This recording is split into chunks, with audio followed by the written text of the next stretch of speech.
Chapter 103, Geto, the Trash Bin. Yaga was in the training chamber long before Gojo and Geto were to meet him there. He had brought in 3 chests and set them in the center of the room.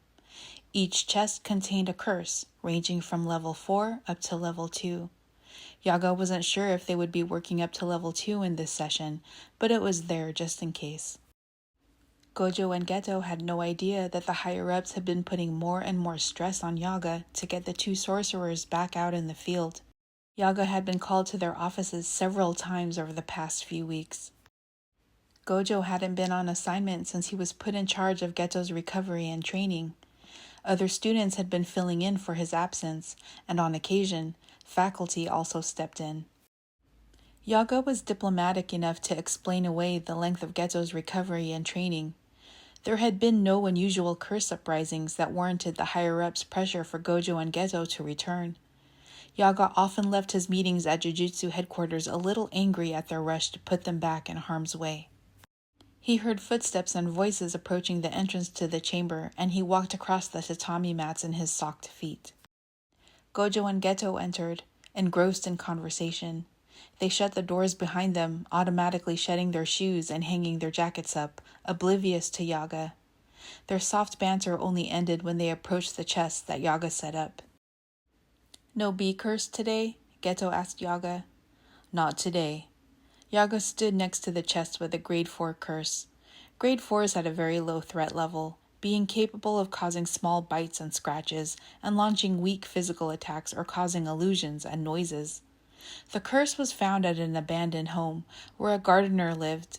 Instead of finding solace in his hobby, he spent his life gloating over the beauty of his yard and chastising the ugliness of the houses around him. When he passed, he left behind residues of his pride and haughtiness. A beginner sorcerer was able to subdue it, acquiring several scratches in the process.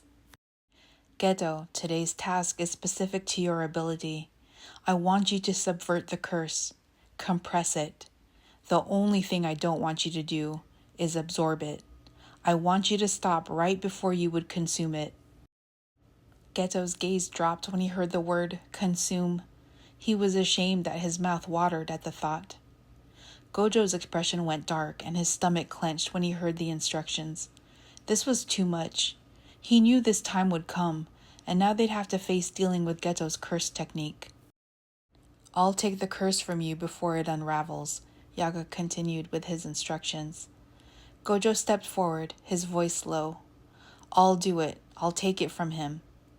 Yaga met his eyes and nodded. "Don't interfere otherwise," he warned. He unlocked the chest and pulled out the curse, holding it by the talisman wrapped around its middle. It was shaped like a large, flat cactus leaf, covered in thorns. When it was freed from the parchment, it floated through the air, quicker than Geto expected, but it was aimless at first, appearing to check out its surroundings. It seemed to lock in on Yaga and circled around to come back in his direction. Geto extended his arm and surrounded the cactus leaf in his cursed energy. Geto sensed the deep pride the curse gave off, territorial and full of contempt. It was easy to control. He didn't have to battle it. There was a way he shaped his fingers that began the act of compression, and although he hadn't done it in so long, his hand moved on command, and the cactus leaf began to lose its shape as it was formed into a ball. It fought back, extending its thorns, which Geto could sense. Goosebumps prickled the back of his neck as he thought about how those thorns could scratch his throat as he swallowed it. "Suguru!" Gojo called out sharply. He grabbed the subverted curse out of his hand. Geto was already in the act of bringing the curse to his mouth before Gojo stepped in. Geto looked at his empty palm for a moment before he looked up at Gojo. The curse was surrounded by Gojo's blue glow. Gojo locked eyes with him, brimming with concern. "Geto, that step right before the curse is compressed. You're on autopilot. You move to swallow without even thinking," Yaga pointed out. It was a simple observation, but it needled at Geto. "That's my ability. That's my jujutsu power. That's the only reason the higher-ups are keeping me alive, right? Because those that can't do it themselves need me to eat the sins that everyone else leaves behind?" Geto's voice rose and his shoulders trembled with anger. Yaga moved closer to Geto. You're not a disposal unit. I'm training your mind to process the hate, not ingest it. You're not thinking before you consume them. That's not control. That's trauma. Geto flinched when Yaga spoke, and Gojo placed a gentle hand on Geto's forearm. Suguru, we're trying to take away the step that kills you. Every swallow of a curse was Geto taking in everyone's karma into himself. This was what made the madness creep in the first time. Gojo was too wrapped up in himself back then to stop it, but he was here now and wouldn't let it happen again. Gojo handed the cactus leaf curse to Yaga to store away. You think you're helping us by taking it all. I'm not making you a trash bin for curses again, he told Geto. Geto's eyes darted back and forth between Gojo and Yaga. He felt an inexplicable sense of betrayal from the both of them. You can't be upset with me when I'm doing the job everyone expects me to do, Geto countered. Gojo moved towards Geto again, but Yaga put his hand up and Gojo froze. Yaga, who had seen the burials of too many of his students, wanted Geto to understand where they were coming from.